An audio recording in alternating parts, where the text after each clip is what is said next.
and welcome. I'm John Kelker, past president of the Springfield Citizens Club. Our current president, Joyce Narduli, is away on vacation, and she sends her well wishes. It's certainly a pleasure to have all of you this morning. We have been in contact with Gus Gordon, and he does extend his apologies for us not being able to get in on time. As you all know, this is a sad week for everyone associated with the Citizens Club.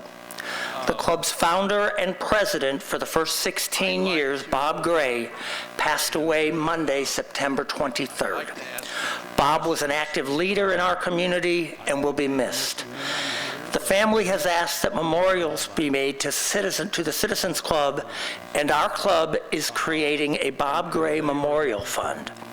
Contributions can be made at any Clock Tower Community Bank location or to our treasurer, Chris Atchison, who is in the back.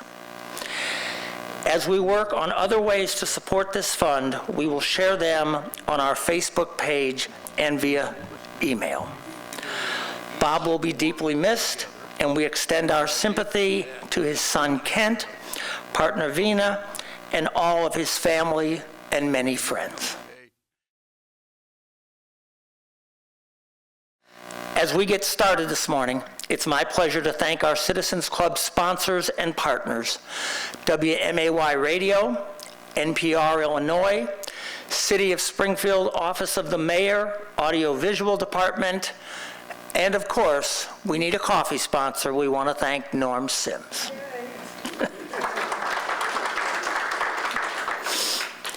This month's program will feature leadership of an active community group, ICON, Independent Coalition for Our Neighborhoods.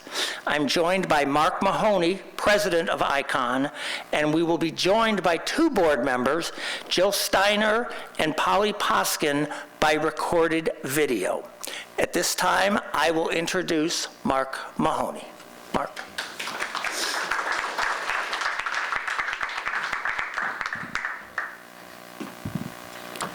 So they did try to prevent me from talking to you, so sorry about that. So I apologize. I'd just like to add on. We are here today with very heavy hearts. And just last week, talking to Bob about future programs, and he was the one that approached us about this program today. So, Kent, Harrison, your family, you're in our thoughts and our prayers. But what a legacy your father and your grandfather leave behind with this club and with the entire community. So, know that our thoughts and prayers are with you. So, I'd just like to talk a little bit about an organization that a lot of people don't know a lot about. I think people know more the acronym ICON, especially people involved in city government. And what we are, very simply, it's a voice for our neighborhoods. We see ourselves as an independent voice talking about neighborhood issues, representing issues, policies, advocating for ordinance changes that we believe that are positive for neighborhood quality of life. So the slogan you hear a lot is, you should not have to move to live in a better neighborhood. You'll see that everywhere. Our purpose, obviously, is to improve the quality of life for Springfield residents in every single neighborhood in our city. We believe everybody deserves safe, clean, livable neighborhoods, and we work very closely with our elected officials, primarily city government. They're really the big player in a lot of the neighborhood issues that impact the quality of life in Springfield. The next slide here, a lot of what we do, what are the policies we advocate for, is really driven by our board of directors. And I am just here by default because Polly and Jill were going to join us in a panel, but unfortunately, because of my scheduling error, they're not here, but we do have them in video, as John said. But this is the group that puts a lot of their time, a lot of their treasure. They're the ones that are advocating. There's Jill Steiner, who's actually active in the Citizens Club as well. She's our vice chair, as well as Jan. Jan's been very active in the Tree Commission, very involved, I think, in the Faith-Based Coalition. And then we, of course, have Polly Poskin. Many of you know her, decades, I think over 30 years, president of the Harvard Park Neighborhood Association, strong advocate for neighborhoods, as well as Kurt DeWeese, longtime advocate, West Side Neighborhood Association, especially on zoning issues. He's somebody that's been standing up to make sure that a lot of the zoning changes don't encroach on his neighborhood, but neighborhoods throughout the city. And then, of course, we have Jamie Adair in the Bunn Park neighborhood, and then Donna, who's our treasurer, both entrepreneurs, printing, business, Donna, and very strong advocates. And the good thing is there's a diversity amongst the neighborhoods in that group. But they're the ones we always shout out and thank them because they're the ones that work, they're the ones that go to council meetings, the ward meetings, all the things that we do. They're the advocates for that, and they really set our policy. So thank them. And then we have sort of a add-on. It's Carol, who's here with me today, who was a longtime advocate and one of the founders of the organization, and she's here as our technology expert today. So thank you, Carol. So the next thing I want to talk about is really kind of give you a little bit of a history.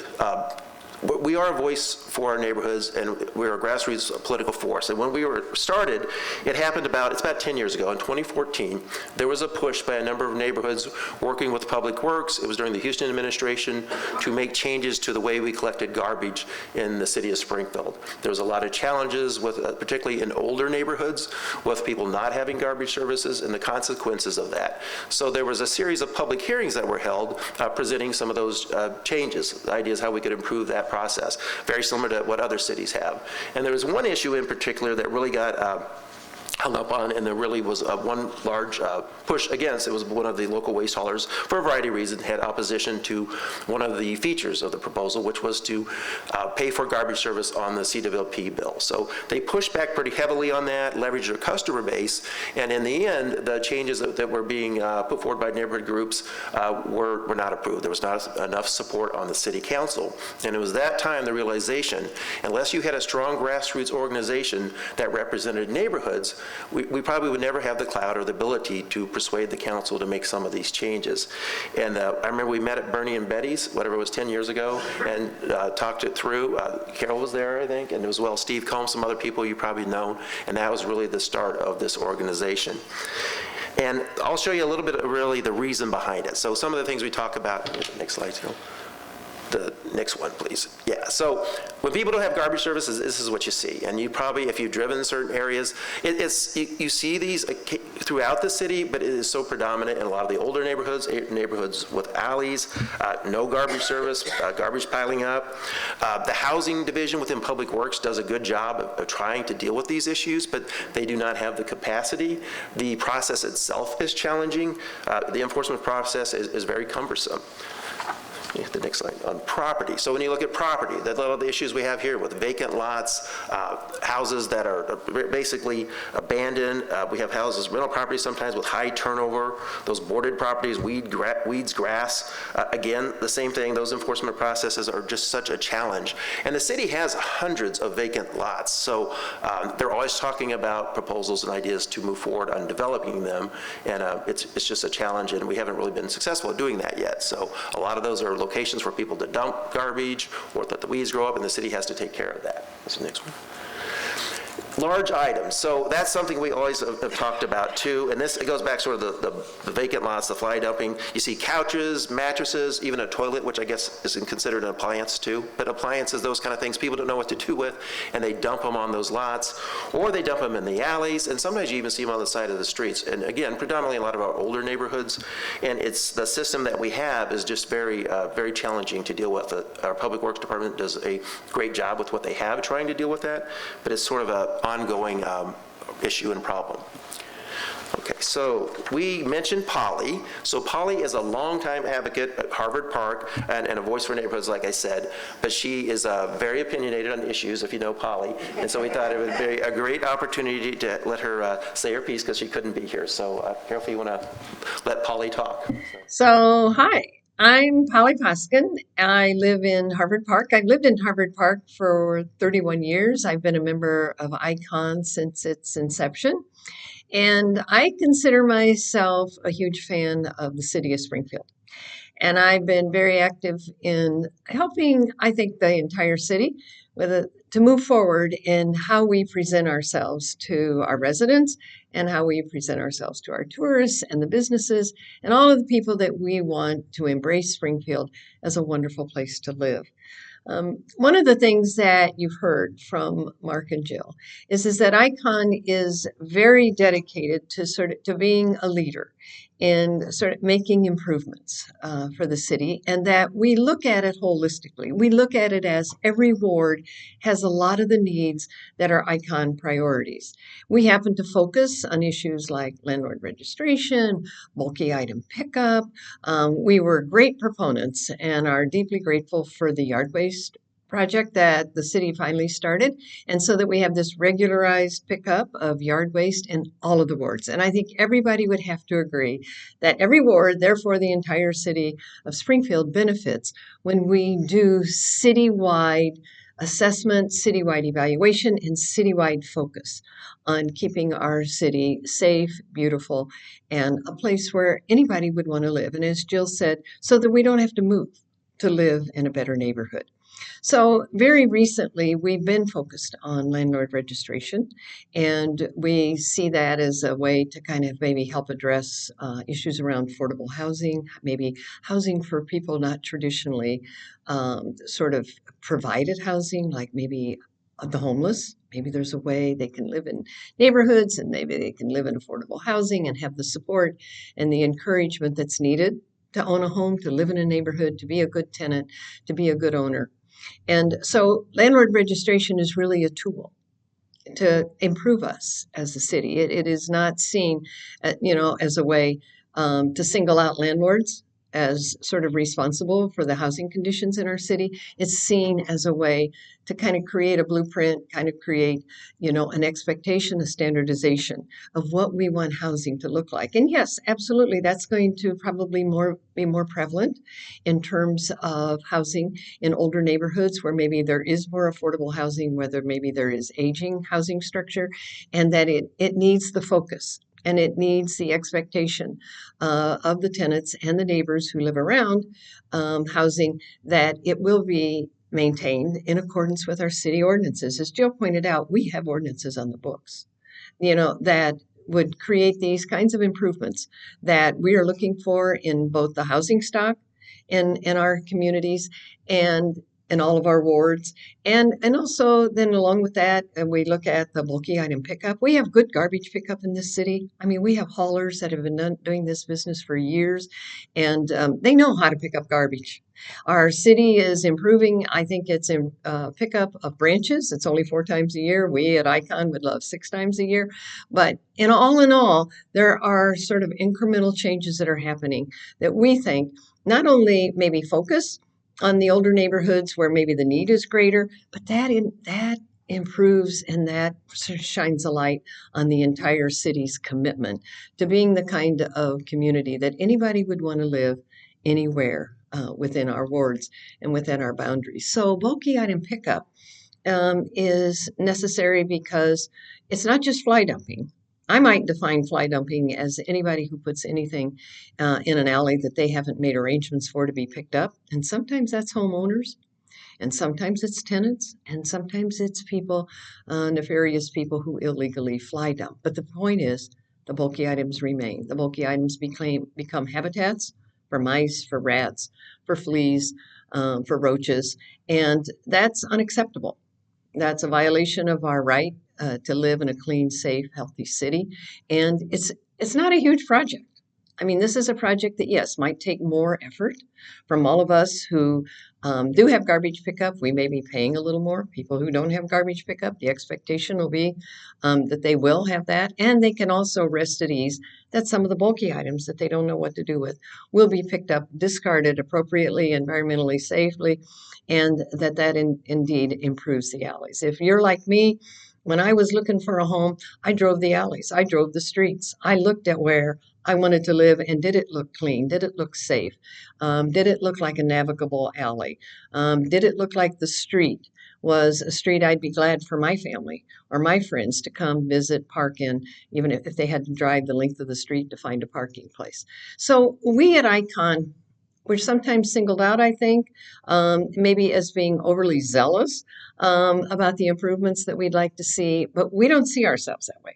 We see ourselves as deeply committed to the city of Springfield, with a particular focus about where some of the gaps are, where some of the needs are, that could help us improve, be uplifted, and be enjoyed, even to a greater extent, no matter where we go in the city, no matter where a tourist comes and drives in a city, and no matter where a business, might want to relocate. Where a landlord, a conscientious, person who wants to improve the housing stock in our city would sort of like to open and expand, his or her business. So ICON is about the city of Springfield. ICON is about all 10 wards. ICON needs the support of all 10 wards. Does it mean that there might have to be a focus where, the need is greater, where the cost might be a little bit more?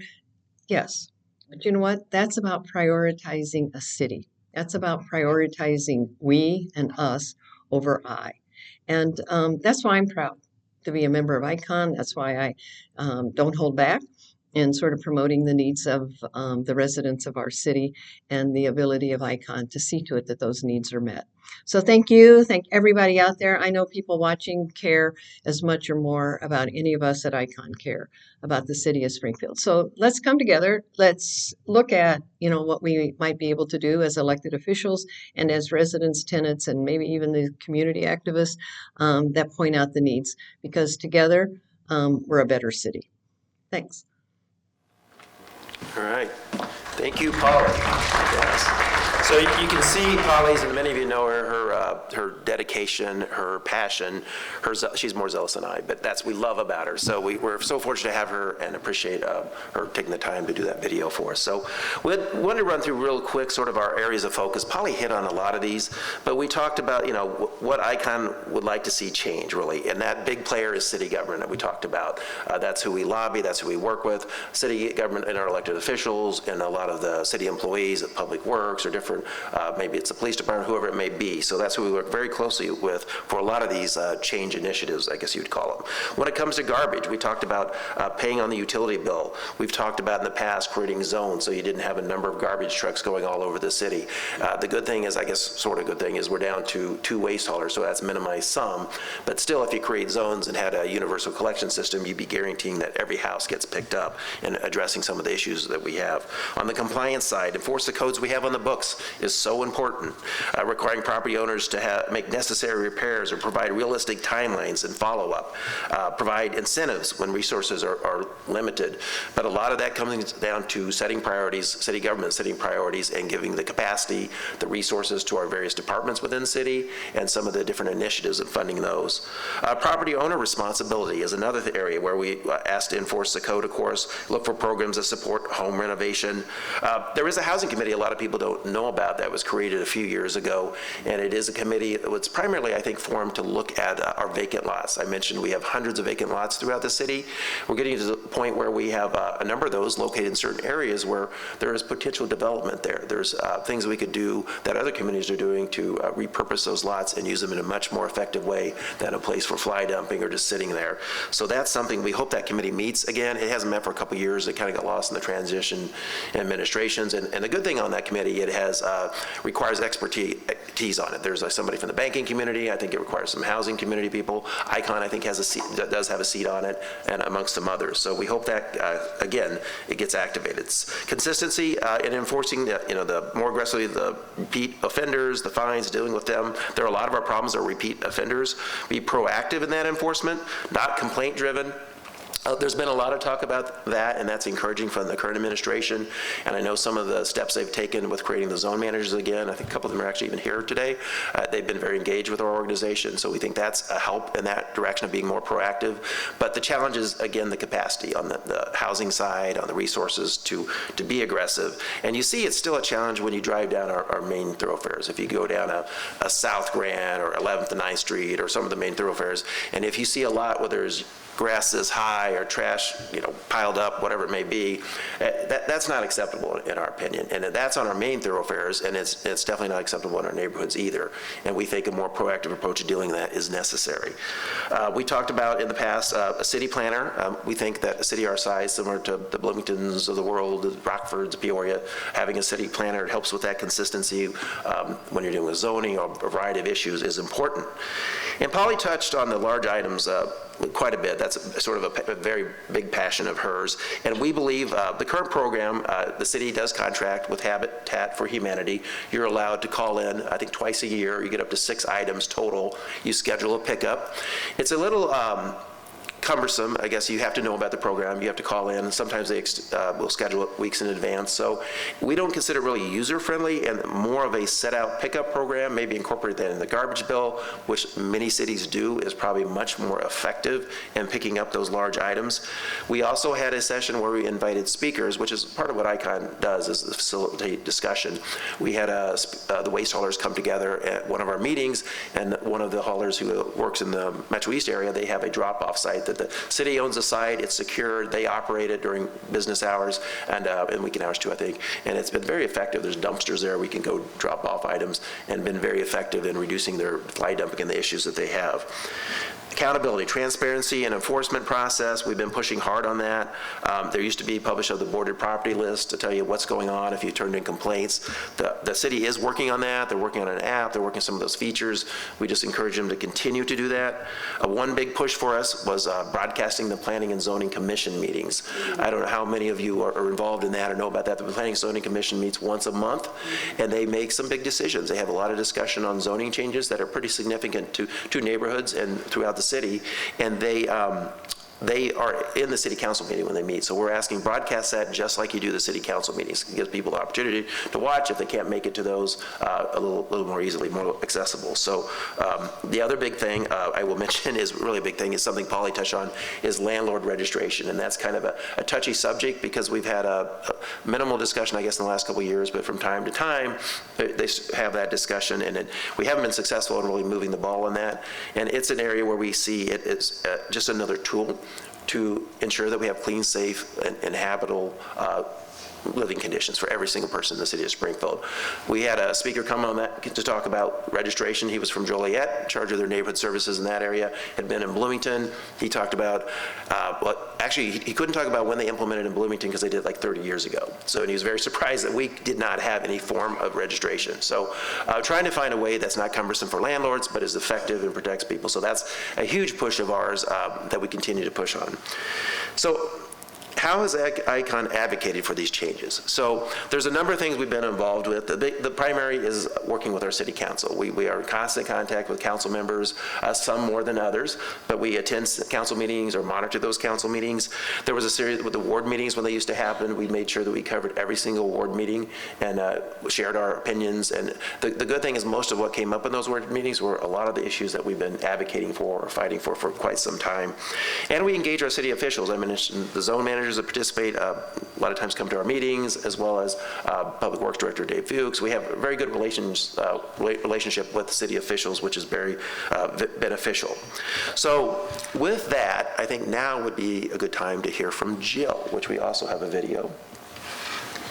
And she kind of will express. Jill, I think many of you know her because she's obviously active on the Citizens Club board, but she is in the Knox Knolls neighborhood, active there, works at the YMCA, so very well known in the community. And she has been a strong, passionate advocate, and she's probably our best person at finding speakers and setting those programs up. So she's a huge asset to ICON and to our community. So, As a member of ICON, I got asked, why put your talent and your time into an organization like ICON? And I'll just share that it is a lot like Citizens Club in terms of understanding the different aspects, understanding all of the components and the perspectives that come in that make up our neighborhoods, that make up our city. It's an opportunity to get educated. It's an opportunity to learn, share, lead. It's an opportunity to just gain perspective and have civil discourse. I think one of the most impactful things that I have done through ICON as an ICON member is when there were ward meetings, I made an effort to go to every ward meeting, to just sit and listen, to hear what the concerns were for those people in that neighborhood. And in that ward, and to see how much we are alike, but then widely how much the needs are different, so that when you're advocating for how the city spends their money or their resources, or is there a neighborhood association that needs an assistance or having an event, um, to understand their perspective and to understand that, well, one neighborhood might think, well, we need a wider sidewalk. Another neighborhood needs a sewer that drains when it rains. And I think it's going to look at that whole perspective. And that's what I get from ICON is making that difference, understanding, being a voice of support and a voice of questioning and a voice of ideas. We don't necessarily see changes, fast changes. But when we see changes that ICON is supporting, we see generational changes. And to me, that's worth it, to know that I am just one part of making the city that I live in, the neighborhood I live in, and the neighborhood that others live in just that much better. There's kind of, it's something that I believe in. It's kind of a tenet in how I go about my life. And it's a saying that says an organization succeeds not because it's big or because it's long established, but because there are people in it who live it, sleep it, dream it, and build future plans for it. And I think that's one of the things that ICON does in our small way, as each one of us, small and mighty, go about our day, is that we really want to make sure that people in Springfield really do not have to move to live in a better neighborhood, that there is something there for everyone to be healthy and safe in the neighborhood where they are. Thank you, Jill. So Joe sort of spoke a little bit to where our strategic change. About 2 years ago, our organization, we have the same mission, the same, safe, livable neighborhoods, but we actually transitioned from a political action committee, which is what we were formed as about 10 years ago, to a nonprofit. And the main reason we did that is when we were a political action committee, we often endorsed candidates. Those created those awkward relationships when our candidates did not win. So it was a little harder to work with them. So what the thought was to build those better relationships, more of a collaborative partnership with our elected officials. It was probably a better approach to be a nonprofit, and also it offered an opportunity for us to be a resource, right? So that a lot of the research, a lot of digging into some of these issues are not the most interesting or popular to most people, but with the change in the local press as well, not having the capacity to dig into some of these issues, there was a need for somebody to be there maybe to help dig into, to provide examples of what other cities are doing or kind of facilitate that discussion. So we thought that was a very, very good idea to make that change. And we did it just before the 2023 city elections. So, next one. So the 2023 city elections, what we did, our approach was we came up with what we considered our top 15 issues. And they were very precise questions on a candidate survey that we presented to all the city council members as well as the 2 candidates for mayor. And I would say every single candidate, with the exception of 2 aldermen who had no opposition, returned the candidate surveys and worked with us. The 2 candidates for mayor we did one-on-one interviews with, and we took that information, we took those surveys and we published those. And we actually, I think we did ads in the Illinois Times, we kind of pushed it on the radio, let people know about that information if they wanted to go and see how people responded to a lot of these questions, because they're neighborhood focused, the 15 priorities of ICON.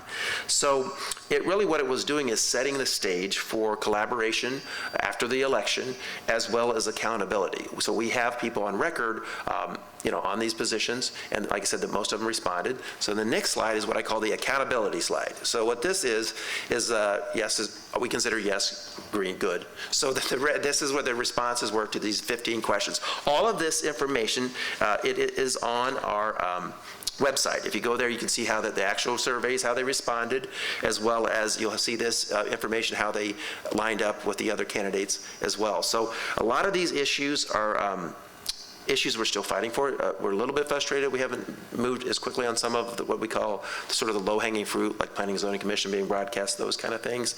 But we're going to continue to push on them, and we use this sort of as our driving force. And when we talk to the candidates, or now elected officials, I should say. So our priority is coming up for 2025, again, is kind of the same thing. We're going to continue to do what we're doing. The landlord registration, utility bill, a large item pickup expansion. The transparency is huge, we think, and well as professional planning with the city planning. And then also one thing we've been pushing for, and the city started to look at this a little bit, is a long-term infrastructure plan, right? So not even more than 5 years. We know you're not going to fix everything overnight. We have a lot of challenges, but sometime more precise long-term planning. We know that's subject to change, but at least getting some kind of focus. The citizens' action is a very important part of what we're going to continue to push for over the coming year. It's so important for them to learn about the type of things. The join ICON, we encourage people to join ICON. Even today, if you don't want to join ICON, sign up for our information. We have speakers. Most of our meetings, we have people with expertise that comes from other cities. We try to get people from other cities with expertise because, in our opinion, a lot of things we're advocating for, we're not reinventing the wheel. Many communities are doing them or are using these tools effectively and have been for quite a while. And that's not to say they don't have a lot of the same neighborhood problems we do. They do. I mean, I've lived or been in a number of these communities in the Peoria, the Rockfords, and spend time there. And sometimes I drive around, especially when I was Public Works Director, to see what was going on there. And what you see there, they do have the problems, but they're using tools that we don't use. And our thought is we should be using those tools to be a little bit more effective and maybe move the ball a little bit farther of addressing these neighborhood issues. So what we continue to do is push for those things, and we'll continue to do that. And what we have coming up here, I'll show you real quick here, is the next slide is, it's not all about the negatives, because it seems like everything we talk about is negative, the things we need to do, but there's a lot of good things going on in this city in progress, and I think Polly touched on that a little bit, and even Jill as well. City government, some of the positive relationships we have with them, and they're trying to do the best with what they have. But we also recognize the yard waste that Polly mentioned. Many of you may remember, I think it was several years ago, we had the sticker system where you had to buy a sticker for your yard waste. You had to make sure you had the right waste hauler. When I was on City Council and Public Works Director, a lot of the complaints we got, believe it or not, were about yard waste not being picked up or sort of set out for long periods of time. That basically went away with the new system that the city put in place, where you have your zone and it's every other week, you set it out, it gets picked up, and there's one waste hauler, and they've transitioned, I think, to a couple times with who's picking it up, but it's very effective. I mean, it's not perfect, nothing's perfect, but it's much, much more effective. And so that is a very big success, we think, for our city. It may seem small, but it's big for a lot of the older neighborhoods with a lot of trees. The other thing is we do is what we call the Good Neighbor Award. So there are so many people in this city that are making the city a better place to live. So we do annual awards at our annual dinner. It's sort of, we do an update on the year behind, what ICON's accomplished or the issues we worked on, and then the year ahead. And we recognize good neighbors. We recognize an individual, a community organization, a business, and somebody in public service every year. We've been doing that since 2014. So if you go on our website, you'll see all those are listed, who's been the previous winners. There's a little bio on them. So we enjoy that. And then it's also just a reflection that we got to think about the positives as well as some of the challenges we're facing. So our upcoming meeting is actually, we have somebody coming from Decatur to talk, and there's information in the back. There's a flyer. I encourage you to pick it up or go on our website. On Monday, September 30th at Southside Christian Church, 5:30 to 6:30, we have somebody coming from Decatur on abandonment to rehab. So learn about a Central Illinois Land Bank, abandonment to rehab program. They have a $1 million program it's a pilot underway in Decatur. They're going to talk about that. That's something that possibility for the city of Springfield that we think could be brought here. So we try to bring in speakers to talk about that. So I encourage you to attend that if you can. And then also our meeting in November is we do our meetings every other month. Try to bring in a speaker for the November 18th meeting, we don't usually bring in a speaker. That's when we give the awards out and we talk about the updates and so forth. So again, I encourage you in the back, even if you don't want to sign up and pay it's only like $20, but if you don't pay the $20, go ahead and fill out that information. We'll put you on our, I say mailing list, email list. So when there's speakers or when there's information we're sending out, you'll get those. It's not overbearing. I think maybe we send it once or twice a month communication, so it's not a lot. But if any of those interest you, you're more than welcome to come. It's open to the public, and you don't have to pay to do that. If you do join, we encourage you to consider that. That money's used for advertising, printing, our picnic when we bring in a speaker, and then the annual meeting. Those are the kind of things we kind of use that money for. We're not loaded. That's why we're a nonprofit. So, but anyway, that's kind of a quick overview, and I'm sorry, I know we had got sort of a late start, but I'm more than willing to answer questions if anybody has any. So thank you very much.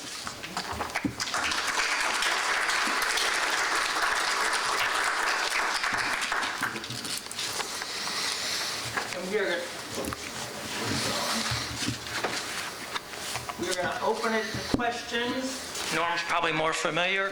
Please, if you would stand, let us know who you are, and rather than an open statement, make it a question so that Mark can help address that.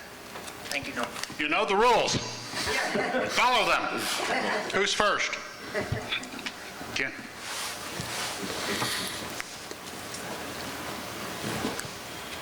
And trust me, I know the rules. Mark, my recollection is that the original zone managers predated you as Public Works Director and now are back. I don't know if there was an overlap there. I wondered if you could talk a little bit about what your thoughts are on it, how do you think it works best? I always thought it seemed like a really good idea, and I'm just curious if you have some insights on that, because it seems like a pretty big step for the city lately. Yeah. So when I was on city council, there were zone managers, and at some point, due to budget constraints, they were eliminated. And I'm not sure exactly when that was, but if you remember, during Dowd administration, there were some pretty tough budget years. And I worked very closely with my zone manager for Ward 6. I went through, I think, 3 of them. That might be a reflection on me, maybe, I don't know. But a couple of them retired. But they were always very useful, helpful. They were the experts. They would direct you in where you needed to go, and kind of really facilitated a lot. Now, they brought that back, Mayor Busher, just a year ago or whatever, and I think, like I said, 2 of them are here today. I know that those 2 are very energetic and enthusiastic and very dedicated individuals, which is very helpful. So it used to be a period in time, I think it was considered more of a political thing. They would appoint zone managers, and that's changed. It was actually changing when I was using a zone manager, but even today, who they put in those positions, I know are very solid individuals and great employees. So I think it's helpful, particularly to aldermen, but again, they can only do so much, right? So you got to have the capacity. So I know they're advocating and they're seeing problems and issues in different areas of the city, but you still have to have the capacity from Public Works to deal with those issues. If it's a enforcement issue, you still have to have enough number of housing inspectors to deal with that. And then your process, the administrative court process can be cumbersome, and sometimes you even end up in circuit court, depending on what the issue is. So a lot of the problems, the challenges we have are probably more driven on that latter part than the zone managers. The zone manager, I think, are a useful tool. But again, most of what we talk about are tools, right, to deal with all these problems. So I see the zone managers as a very effective tool in helping with that. So I think this gentleman to your left. Good morning. Morning. First of all, I'd like to thank you for all your hard work. My name is Aaron Graves. I'm with the Springfield Education Association. I'm also a citizen of Springfield and an older historic neighborhood. Obviously, as a representative from the teachers union, I feel there's a symbiotic relationship between successful schools and successful neighborhoods. So I guess I'm asking a kind of a wide-based question about how does ICON, or what is ICON's role, or how do they see their role in this school, right? School to success, neighborhood success. Is there a relationship being built between the school system and ICON? And if not, I guess I'm offering what could we do as a teachers union, as local educators and supporters of public education in that realm? Oh, great. No, that's a great question. And probably not enough. I mean, we do, like, from time to time, I know Polly, of course, she always had a great relationship and does with Harvard Park. And sometimes we'd have events, or when they had things there, try to participate in it. I think it's been a few years. But building a relationship, because a lot of these issues, especially I consider, neighborhood schools, those schools are in those neighborhoods. So if there's problems and issues in the neighborhoods, they impact those schools. Kids going to those schools come from those neighborhoods, right? So it's the environment that they're brought up in, and they have to deal with day in and day out. So what we're advocating for and talking about, I think, impacts the quality of life across the board, from children all the way to adults to people living in those neighborhoods. So it is so interconnected. I'd love to probably set up a time, maybe our board, to talk to you about where maybe we can work together. And some of these issues, I mean, we can advocate together, or there may be certain issues. And I'll always put out there, a lot of the things that ICON, not a lot, some of the things we're advocating, not everybody agrees on. These are tools, these are approaches that sometimes have to be, I mean, they need to be debated, discussed, and sometimes adjusted. So like the garbage service, how we approach it, those kind of things. They're not automatic, everybody agrees, and when people disagree, it doesn't mean that they don't bring value to that conversation from our ICON perspective. Sometimes we need to make adjustments. Polly and I often disagree. I said she's very more zealot on some of the approaches than I am probably, and she tries to push me on them, which is good. So I think bringing the school district into those discussions and that advocacy would be huge, because we are so connected, our schools, to our neighborhoods. Questions? Please, you have to have a question. I'm old and have a bad hip, so it'll take me a minute. Sure. So I'm Chris Richmond. Most folks in the community know I do a lot of work in the Pillsbury neighborhood, older neighborhood with alleys. And in that area, and I know ICON's pushed very hard for the branch pickup, which is now 4 times a year. I'd like you to let us know a little bit, is there more of a push to get it into the 6th time a year, or perhaps even once a month realm? I know in the Pillsbury neighborhood, there's a lot of education where we're trying to get the neighbors to know that they don't put them back at the alley. They put the big bulky items out near the street between the sidewalk and curb, so the city can actually pick them up. And so there's an education component there, but also the frequency. I think the program would be enhanced greatly. I think ICON's been working on that. So if you could explain that a little bit for us. Sure. Yeah, thanks. The branch pickup program has evolved over, many of you may remember, it's changed from time to time. There was a time when they'd pick up 2 wards every other, they would schedule it over time. It was almost impossible to educate people or understand when their pickup was. Then they went to a monthly pickup like you're talking about. And actually, when I was in Public Works, that's what we did, monthly pickup. It was on a 3 to 4 week cycle. But the challenge with that is you have to have the resources, you have to have the ability to pick it up when you say you're going to pick it up. Because what happens is people put their branches out, they sit out. Some people don't like to put their, understandably so, set the branches out if they know it's going to be a month or more before you're there to pick them up. It's sort of an ongoing issue of educating people. We have, where I live, we have, as Jim knows, a boulevard and an alley problem. So people just educating them and teaching them where to put the branches. That's why we always go back to the user-friendly approach to services is the best approach when it comes to large items, garbage, and branches. There's some communities that have a version of a weekly pickup, but you have to have the resources dedicated to make sure it's happening. So that's what the value, I think, of the yard waste is. It happens. They come through. I mean, occasionally there's a few days delay, but every other week they're going to be there. You can count on that. It's not going to be 3, 4, 5, 6 weeks, even though they're supposed to be there every other week. So if you go to more pickups, you got to make sure you can do that. And I don't think the city has the resources currently with the Public Works Department staffed where they are to be able to do that, and that's the challenge. I would like to do a quick shout out to Chris, because I just commend him for everything he's done at Pillsbury, because when I was with the city, he was advocating whatever that was years ago, and then when he retired, the way he's dedicated himself to what's going on at Pillsbury. So thank you, Chris, for everything you do. So. Good morning. My name is Janet Stover, and I wonder if you might help me understand a little bit more about the opposition to landlord registration.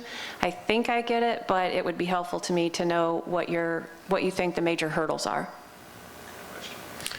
Yeah, I think the biggest challenge, at least here locally, has been, I think, with the Landlord Association. And I think the way they see it as, there's a lot of good landlords, and there are. And I would say probably the majority of landlords are good landlords. So they see it as adding an extra burden on them. And they've had a tough go through COVID and everything that's going on, just the cost of doing business and all those things, right? So they see this, at least this point in time, as just an added burden for good landlords, and not, the city should just focus on those bad landlords and deal with them. And these conversations, discussions, they've gone on in other communities and other cities, and they've worked through that and made decisions. And sometimes, leadership has to make decisions that not everybody agrees on, if it's for the good of the community and the good of the city. This is one of those that we, at least ICON, believes is for the good of the city. We understand the Landlord Association has concerns. Some of those we think through a discussion and working through a process, through the process, maybe we can address some of those. A lot of these cities, it's not overburdensome. Some of them, it's a voluntary registration, and then they do inspections like every third year, depending on their capacity, those kind of things. So we're just looking for sort of a start down that path, like getting in the game. So like I said, we're many years behind most communities and what they have in place, but that's primarily the biggest pushback, and which is understandable. If I'm a good landlord doing what I do, why do I have to go to City Hall and register? They just see that as unnecessary burden, which I understand, but we just think it's an effective tool that is for the good of the community, because it helps us better deal with those landlords who are not. So when you're inspecting that property, you're looking for, fire alarm, a lot of the things that are basic safety needs, and it's an inhabitable residence. So we'll be able to effectively get at those, a little more effectively, those landlords who are not good landlords. This lady.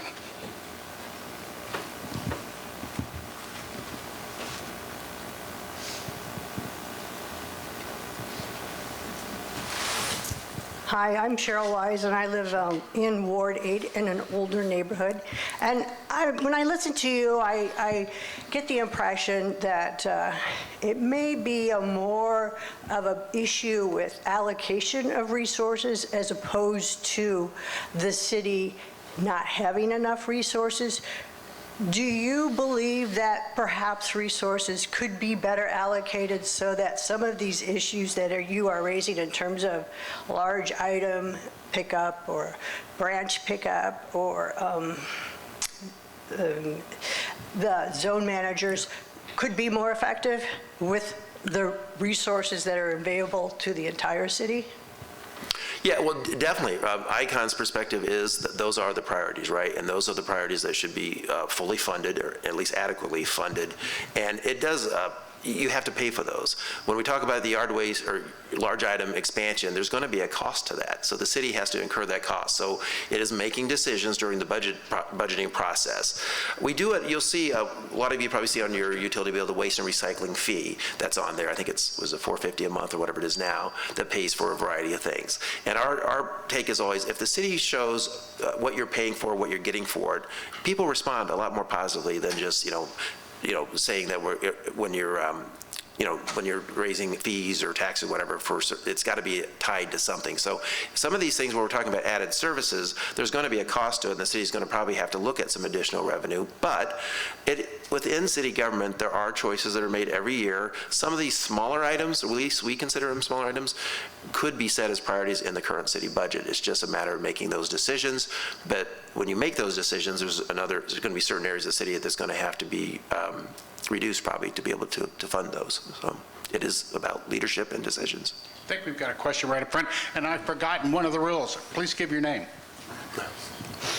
My name is Jane Ford. I was wondering about ICON and Heartland House, Nick Dodson, and working with landlords. If as he creates personal relationship with landlords, that they may be more inclined to see the value of landlord registration. Maybe that's just not going to happen. It seems kind of difficult, I think, but I was just thinking of a way that what he does can support what you do, but maybe not. No, I think that, it's going to take a variety of players and people involved in the housing issue, I think, to when you start talking about landlord registration. And we do, our organization, one of the things actually on the homeless side is, on the house side, is we looked at, we recommended the city fund our portion from the continuum of care, which I think is about $200,000 a year or whatever, without running them through a large debate every year, to be very proactive in that and some of those changes that are happening, which, as we've seen recently, it's still a big challenge for the city. There's a lot of good things going on, and I think we're moving in the right direction, and it's going to take some time, but it's going to take resources. But it all does tie into sort of that quality of housing in the city of Springfield. And in some ways, well, like a lot of the country, we need more housing. That's an issue in Springfield. The city of Springfield is, at the moment, is not growing, sadly, like a lot of cities our size. We're, population-wise, as we know, we've been losing population, but our housing stock is an issue even under those constraints, so it is a challenge. I'm Fletcher Farrar. I live in the Enos Park neighborhood. One of the issues that I have found in the past is that even for nonprofit organizations, TIF funds require prevailing wage. And it seems to me that we could redevelop older neighborhoods if we could somehow get permission to develop old properties without prevailing wage. What do you think of that? That's my question. That is a question above my nonprofit pay wage. So I see people in the audience here that probably could better address that than I, but not to put them on the spot. But yeah, I mean, I know that has been a challenge from time to time because of the constraints of having to pay prevailing wage, but I think there's other programs out there, and again, I'm not the expert on that can be leveraged and maybe outside of the TIF program, which can have those constraints. So again, I'm not an expert in that, and I'm not going to make any opinion on that. Cindy Lamar, my question is, can you talk more about the enforcement and adjudication challenges I saw noted on the slide, but not much discussion about? Yeah, so the challenge a lot of times is we have an administrative court process. So a simple thing like garbage service. So a lot of times what will happen is garbage will be piling up for weeks and they'll turn it in. So they'll call the city. The city will send out a housing inspector. They will go to that location. Yes, the garbage is piling up. So then what we have to do, because our system is the way we have to come back.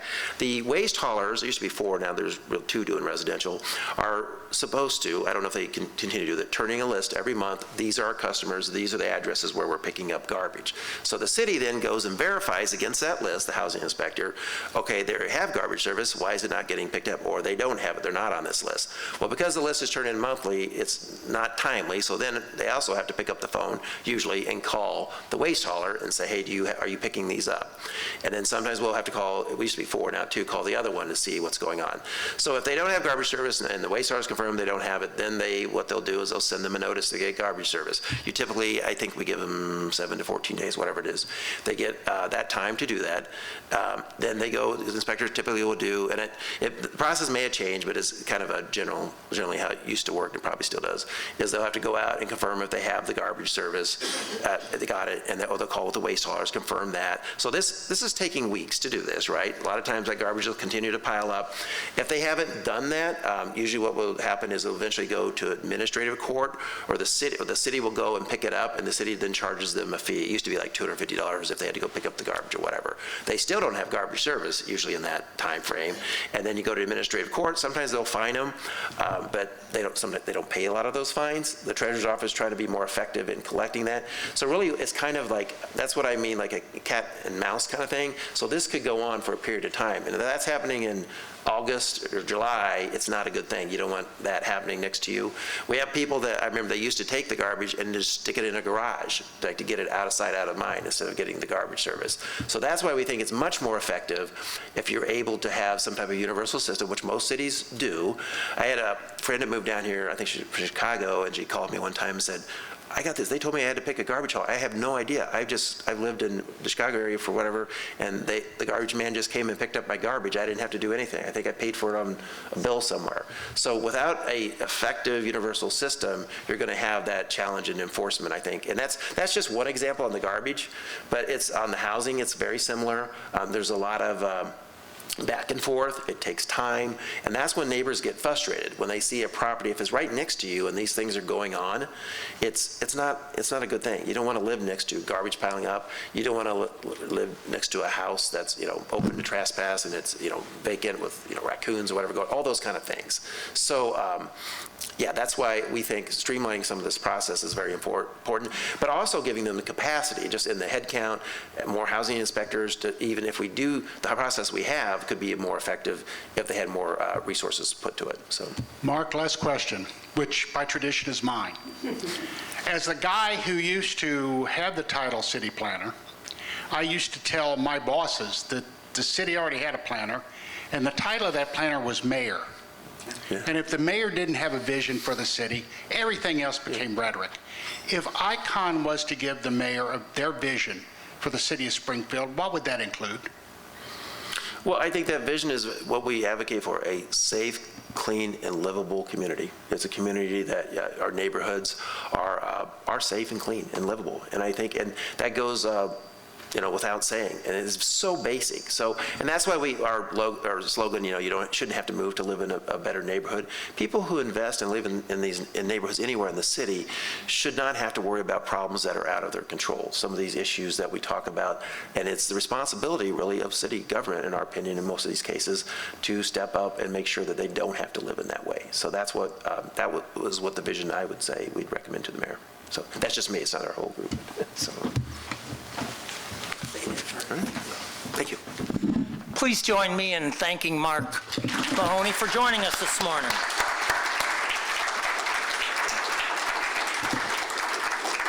I will say, Mark, one of the slides that was up here was the questionnaires you had for your aldermen and the yes, no. That's the first time I'd seen that. I'd love to see that again and actually do hold our aldermen and our leadership accountable. That would be wonderful. It's on our website, so please go there and you can see the response to the surveys and you see that chart. Great, thank you.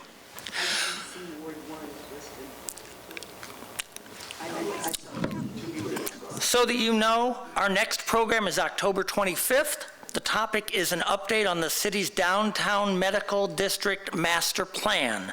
And our presenter will be Josh Kuntz, who served as the lead consultant on that project. It should be very interesting. Again, I'm saddened. It's something that Bob Gray has been driving for years to hear what's going on. So please join us next month. Thank you for attending. Please keep Bob Gray and his family in your thoughts, and have a great day.